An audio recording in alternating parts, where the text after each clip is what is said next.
김민하 기자 어서 오세요. 안녕하세요. 오늘 주제는 마치 무죄 같은 유죄입니다.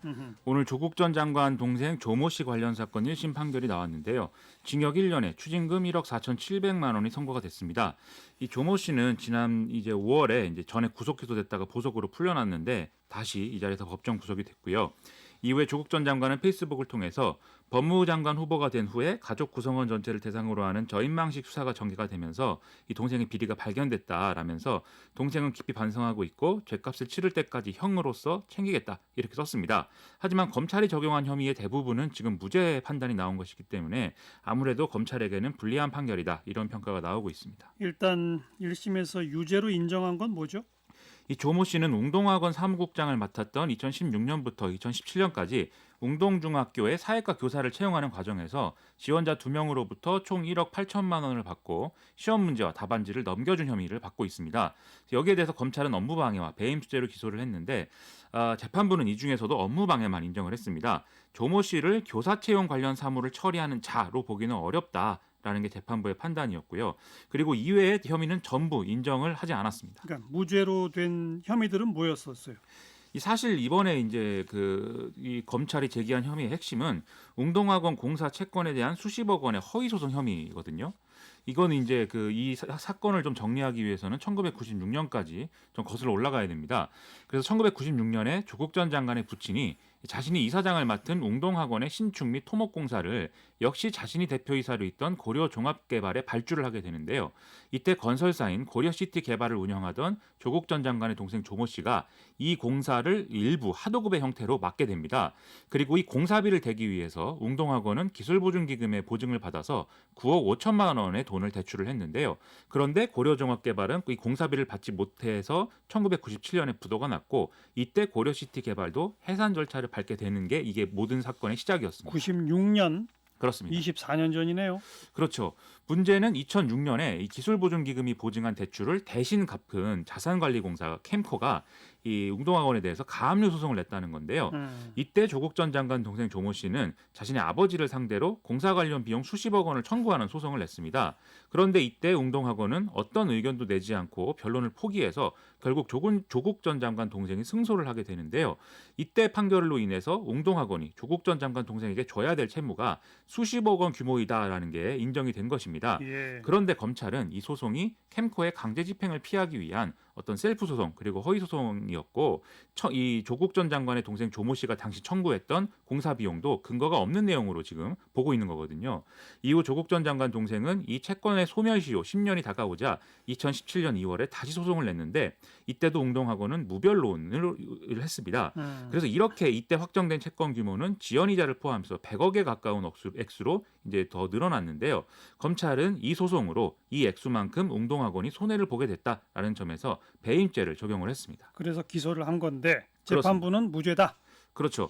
이 재판부는 일단 이 웅동중학교 공사 관련 공사 대금 관련 채권이 허위가 아니라 진실한 것일 가능성을 배제할 수 없다. 이렇게 봤습니다. 실제로 공사하고 돈을 못 받았다. 그렇습니다. 실제 공사가 이루어졌고 그만큼의 비용이 들어갔고 조모 씨가 제출한 공사 내역도 진실한 것일 가능성이 여전히 있다라는 게 재판부의 판단인 건데요. 예. 이게 이게 채권이 허위가 아니다라고 한다면 조모 씨가 이미 취득한 채권에 대해서 실제 이 비용이 지급이 되지 않은 것에 대한 소송을 제기한 것으로 볼 수가 있기 때문에 소송을 제기한 행위 자체도 배임죄를 구성하는 요건이다라고 보기는 어렵다 이렇게 판단을 했습니다. 네. 그렇기 때문에 어떤 기준으로 봐도 2017년에 이뤄진 이 소송으로 웅동학원에 손해가 발생했다라고 보기는 어렵고 따라서 검찰의 주장은 받아들일 수가 없다라는 게 이 대목에 있어서의 재판부의 판단입니다. 검찰은 처음 이거 수사하면서 사실 이 허위 소송에 조국 전 장관이 연루돼 있다 이렇게 봤던 거 아닌가요? 그렇습니다. 이 조국 전 장관은 청문회 당시에 이 공사 당시 비용이 부족해서 이사장이었던 부친이 사재를 털어서 돈을 댔다. 그럼에도 불구하고 자신이 운영한 고려종합개발이라든지 동생이 운영한 고려시티 개발에는 결국 대금을 주지 못한 것이다. 이렇게 해명을 한 바 있었는데요. 또 이른바 앞서 말씀드린 셀프 소송 여기에 대해서도 채권 액수를 확인하기 위한 그런 소송이었지 큰 의미가 없는 것이었기 때문에 당시 웅동학원은 무변론한 것으로 알고 있다. 이렇게 해명한 바 있습니다. 하지만 검찰은 이런 일이 벌어지는 과정에 조국 전 장관이 2006년, 정경심 교수는 2017년에 중동학원 이사로 재직했다는 점에 주목을 했는데요. 웅동학원. 그렇습니다. 또 이 조국 전 장관의 PC에서 캠코의 웅동학원 가압류에 대한 법률 검토 문건이 들어있었던 것도 검찰은 확인을 했습니다. 다만 이런 대목에 대해서는 검찰이 조국 전 장관이 진술 거부권을 행사했기 때문에 제대로 수사를 하지 못해서 뭐 기소 내용에 포함시킨다든지 그런 일은 하지 못한 것인데요. 이와 관련해서 또 검찰은 이번 1심 판결을 맡은 재판부가 이 유재수 감찰무마 의혹이라든지 입시비리 혐의 사건도 역시 맡고 있다는 점에서 좀 긴장을 하고 있다라는 보도 역시 나오고 있습니다. 어쨌든 최근 지금까지의 재판 과정에서 보면 조국 전 장관 쪽에 조금 유리하게 돼가고 있다 이런 얘기도 나오네요. 그렇습니다. 아무래도 조국 전 장관 오촌 조카 조범동 씨 관련 판결에서 이 사모펀드 관련 의혹이 뭐 권력형 비리라고 볼 수는 없다. 이런 재판부 판단이 나오기도 했던 것인데요. 예. 다만 이 부분은 이제 정경심 교수 재판에서 다시 한번 다뤄야 될 내용이기 때문에 뭐 판단이 변할 가능성도 일부는 있는 상황입니다.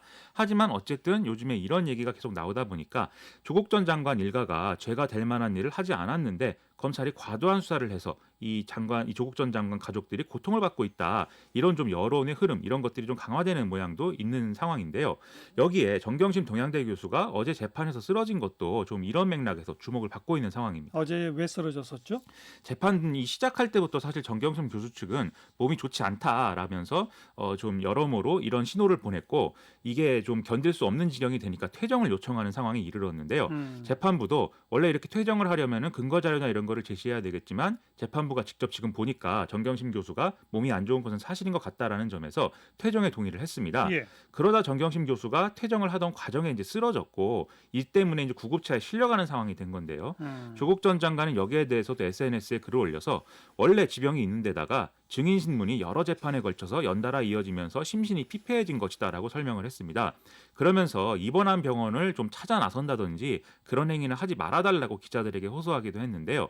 정청래 더불어민주당 의원도 오늘 이제 그만 정경심 교수를 놓아주자 재판을 안 받게 하라는 게 아니라 언론의 공격을 멈춰달라는 것이다라고 호소를 했는데 결국 검찰 수사라든지 언론의 취재 이런 것들이 조국 전 장관의 가족들에게 너무 가혹하다 이 주장을 계속 이제 하고 있는 셈이죠. 네. 그런 여론이 일부에 있고 또 일부에서는 검찰에서도 또 재판에서도 계속 증언 거부하는 거는 좀 문제 아니냐 이런 의견도 있죠. 그렇습니다. 이 조국 전 장관이 정경심 교수 재판에 출석을 해서 뭐 300회 이상 형사소송법 148조에 따르겠다 이 말을 거듭하면서 증언을 거부해서 이제 논란이 일었던 바 있는데 지난 15일 날 최강욱 열린민주당 대표 재판에 출석한 정경심 교수와 조국 전 장관 아들 조모 씨도 증언을 이제 거부해서 이건 역시 같은 맥락에서 논란이 되고 있습니다.